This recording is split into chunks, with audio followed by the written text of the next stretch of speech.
बिहार के होने वाले विधानसभा चुनाव से ठीक पहले पूरा एनडीए गठबंधन मजबूत है और तैयारी कर रहा है। चाहे वो चिराग पासवान की पार्टी हो, चाहे वो भारतीय जनता पार्टी, जनता दल यूनाइटेड, जीतन राम मांझी या फिर उपेंद्र कुशवाहा। सबसे ज्यादा भारतीय जनता पार्टी की फोकस मिथिलांचल के सीटों पर है। 60 सीटें मिथिला के क्षेत्र में विधानसभा की आती हैं। 40 सीटों पर एनडीए गठबंधन का कब्जा है, लेकिन फिर से मिथिलांचल के सीटों पर भारतीय जनता पार्टी एनडीए का फोकस इतना ज्यादा बढ़ गया है कि आज देखिए अमित शाह, नीतीश कुमार और पूरा एनडीए गठबंधन के तमाम नेता वहां पर जुट रहे हैं। पुनौरा धाम जो मां जानकी की जन्मस्थली है, वहां पर भूमि पूजन किया जा रहा है। एक भव्य मंदिर निर्माण कराया जाएगा। 2024 में राम मंदिर और 2025 के विधानसभा चुनाव में सीता माता के जन्मस्थली का एक बहुत बड़ा भव्य तैयारी निर्माण किया जा रहा है। विवेक कुमार झा हमारे साथ मौजूद हैं। लोक जनशक्ति पार्टी रामविलास के नेता हैं, चिराग पासवान के हनुमान कहे जाते हैं ये, और एनडीए को मजबूत करने के लिए तैयारी कर रहे हैं ये। इनके भी विधानसभा चुनाव के लड़ने की चर्चा करेंगे क्योंकि इनका नाम सबसे टॉप पर चल रहा है उस मिथिला के क्षेत्र में ही। लेकिन सबसे पहले आज आप लोग के क्षेत्र में, मिथिलांचल के क्षेत्र में अमित शाह पहुंचे हैं। पुनौरा धाम का विकसित बिहार बनाने के लिए जोड़ा जा रहा है। कैसे आप देखते हैं, क्या कहिएगा? देखिए, आज पूरे मिथिला वासियों सहित पूरे बिहार वासियों के लिए बहुत ही बड़ा शुभ दिन है, क्योंकि आज राम जी बिना सीता जी के अधूरे हैं। तो जय श्री राम आप कहते हैं, जय सिया राम। तो सीता मैया का जो जन्म स्थान है, वहां पर इस तरीके से भारत के यशस्वी गृह मंत्री जी वहां पधार कर भूमि पूजन कर रहे हैं, हम सभी मिथिला वासियों के लिए बहुत ही बड़ा, बहुत ही शुभ दिन है आज। उसके उसके बाद अब धीरे धीरे वहां मंदिर का निर्माण होगा। अयोध्या की तर्ज पे यहाँ इतना विशाल मंदिर होगा, देश विदेश से लोग आएंगे। तो हम सभी के लिए और गौरव और एक ऐतिहासिक निर्णय है, जिसके लिए पूरा बिहार वासी हमारे गृह मंत्री जी, प्रधानमंत्री जी का ऋणी रहेगा। 2024 में राम मंदिर, 2025 में सीता माता का मंदिर, ये क्या कॉन्सेप्ट है दोनों का? जी, कहीं न कहीं हमारी जो यहाँ एनडीए की सरकार है, जिस तरीके से धर्म और आस्था करोड़ों लोगों के साथ जो है, पूरा हमारी सरकार जो एक विश्वास के साथ सरकार काम करना चाहती है। लोगों की एक डिमांड थी कि भाई वहाँ राम जी का मंदिर, भव्य मंदिर अयोध्या में बना, तो सीता मैया का भी जन्म स्थान में वहाँ होना चाहिए, पुनौरा धाम में। वही सरकार कर रही है, जो धन्यवाद के पात्र। लगातार आप देख रहे हैं करोड़ों लोगों की दुआएं, जो शुभकामनाएं लगातार सरकार को मिल रही है। धर्म के नाम पर बीजेपी ने सोचा 2024 में कि अयोध्या की सीट हम जीत जाएंगे, लेकिन वहां पर जो परिणाम आया सबके सामने है। क्या ये धर्म के नाम पर बिहार में चुनाव लड़ने की तैयारी बीजेपी कर रहा है, एनडीए कर रहा है? देखिए, यहाँ बिहार में तो एनडीए वैसे 225 पार है। यहाँ 5 दलों का जो यहाँ मिलन है, यहाँ पांडव जिसको बोलते हैं, तो पांचों दलों में आपको पता होगा कि 225 पार का जो नारा है, इस बार बखूबी होने वाला है। तो लेकिन यहाँ तक कि जो ये मंदिर है, तो मंदिर से जो जितने भी हमारे जो फॉलोअर लोग हैं, जो श्रद्धालु लोग हैं, जो वोटर लोग, कहीं ना कहीं उनमें एक इंथुजिज्म, एक विश्वास कायम हुआ है कि सरकार ने हमारी मांग को पूरा किया है। तो फर्क तो पड़ता ही है जी। तो ये इससे वोट बैंक से आप जोड़ के देख रहे हैं कि मतलब सीता माता का मंदिर बनाएंगे? वोट बैंक तो देखिए, वोट तो वैसे हमारे फिक्स है ही। जो लोग, जो हमारे फॉलोअर हैं, जो हमारे श्रद्धालु हैं, वो तो वैसे ही जो है लोग वोट तो हमारे को देते ही है। उनमें एक उत्साह बढ़ गया, उसमें एक इंथ्यूजम आप कह सकते हैं, जोश बढ़ गया कि हमारी मांग को सरकार ने मान ली है। जैसे वहां अयोध्या में श्री राम मंदिर जी का तो निर्माण हुआ, वैसे ही सीता मैया का हुआ। तो उनकी एक मांग पूरी हुई, तो कहीं ना कहीं उनमें जोश उत्साह भर गया। अच्छा, एक बात उठता है कि मिथिलांचल के क्षेत्रों में पलायन सबसे ज्यादा होता है। पलायन का दंश उधर के क्षेत्र के लोग ज्यादा झेलते हैं। बाढ़ की जिजीविका जो है वो सबसे ज्यादा रहती है।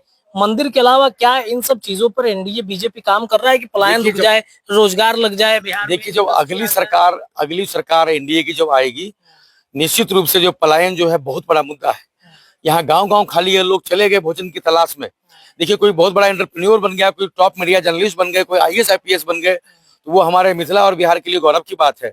कोई जाके 10-15 हजार 20 हजार रुपए की नौकरी कर रहे हैं और किराए के घर में रह रहे हैं। ये पॉलिटिशियन के लिए सबसे ज्यादा शर्म की बात है। अगली जब सरकार एनडीए की आएगी, सबसे पहले जो पलायन है उस पर काम होगा। कैसे रिवर्स माइग्रेशन हो, कैसे यहाँ लोग वापस आए, यहाँ लोगों को रोजगार मिले, उस पर सरकार काम करेगी। आपके नेता से एक उम्मीद रहती है बिहार के, खासतौर पे युवाओं की, चिराग पासवान से, क्योंकि उनका खाद्य प्रसंस्करण विभाग भी है, तो लोग ये अब उम्मीद कर रहे हैं कि चिराग पासवान भी इंडस्ट्री लगाएं, खासतौर पे मिथिला के क्षेत्र में जब मंदिर बन रहा है तो लोगों के लिए रोजगार का भी व्यवस्था चिराग पासवान करेंगे। उम्मीद है चिराग पासवान ने कुछ ऐसा प्लान बनाया है। देखिए भैया, हम तो ये चाहते हैं कि हमारे नेता चिराग पासवान जी मुख्यमंत्री बन के आए। अच्छा। उनका कभी मन नहीं लगता दिल्ली में, लगातार हम लोगों से डिस्कस करते हैं। वो चाहते हैं कि बिहार आखिर इतना पीछे क्यों चला गया। बिहार के लोग तो इतने आगे बढ़ गए, देश विदेश में सेवा दे रहे हैं, लेकिन बिहार इतना क्यों पीछे चला गया। तो हम तो एक बिहार वासी की जो मांग है, अलग अलग सभाएं लगती हैं, प्रधानमंत्री लेवल की भीड़ लगती है, आजू बाजू जिले के लोग जाते हैं सुनने के लिए आखिर चिराग जी क्या बोल रहे हैं। हम तो चाहते हैं कि हमारे नेता चिराग पासवान जी इस राज्य का नेतृत्व करें, और तब जाके यहाँ जो मेजर माइग्रेशन है, यहाँ रिवर्स माइग्रेशन कैसे हो, यहाँ पलायन जो उद्योग जो लगातार चल गया था उस समय में, लालू जी के समय में, लोग रिवर्स माइग्रेशन हो, लोग यहाँ पर रोजगार हो, उसके लिए हमारी सरकार काम करेगी। तो चिराग जी को तो लोग चाहते हैं कि यहाँ आए। बाकी जो फूड प्रोसेसिंग जो आपने कहा, उसके लिए भी लगातार यूनिट सब लग रहे हैं अलग अलग जिलों में। कुछ तो मेरे द्वारा ही लोग पहुंच रहे हैं, जो मेरे संपर्क के लोग हैं, बाकी और भी लोग जो है लग रहे हैं। आप भी युवा हैं, उस मिथिला के क्षेत्र में आपके भी नाम की चर्चा खूब उठती है कि भाई विवेक कुमार झा जी को एक बार मौका दिया जाए।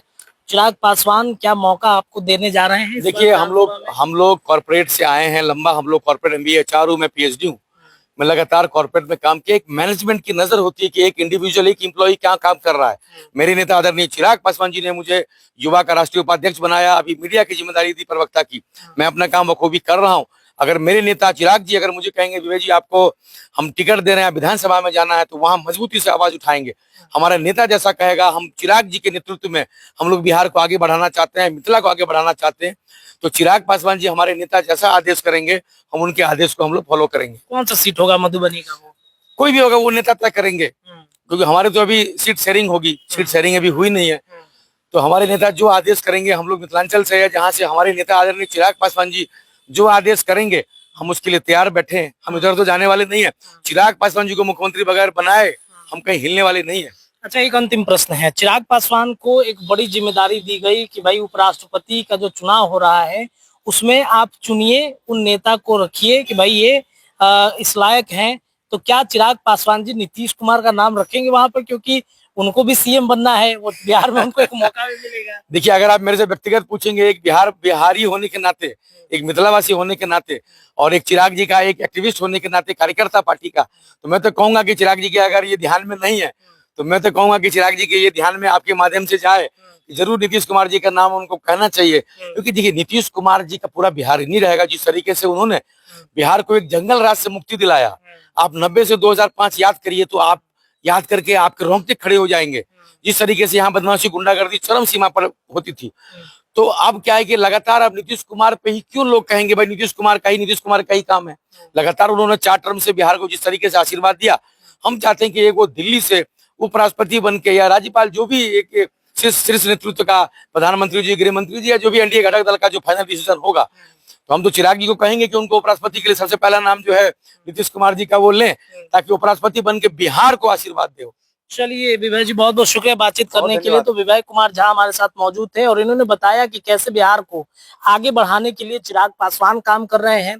आज सीता माता के मंदिर का किस तरीके से भूमि पूजन हो रहा है, उसको लेकर के भी एक बड़ा जो चर्चा था पिछले 2024 लोकसभा से, वो चर्चा अब धीरे धीरे समाप्त हो रही है और वहां पर एक विकसित मधुबनी बनाने के साथ साथ मिथिलांचल विकास करे, इसके अलावा पूरे बिहार भर में विकास इस तरीके से बढ़े, इसको लेकर के NDA काम कर रहा है। और सबसे बड़ी बात कि चिराग पासवान को पैनल में बैठाया जा रहा है कि भाई उपराष्ट्रपति का नाम आप प्रस्तावित करें। तो जब हम इनसे सवाल किए कि क्या नीतीश कुमार का नाम प्रस्तावित करेंगे, तो संभावनाएं हो सकती हैं।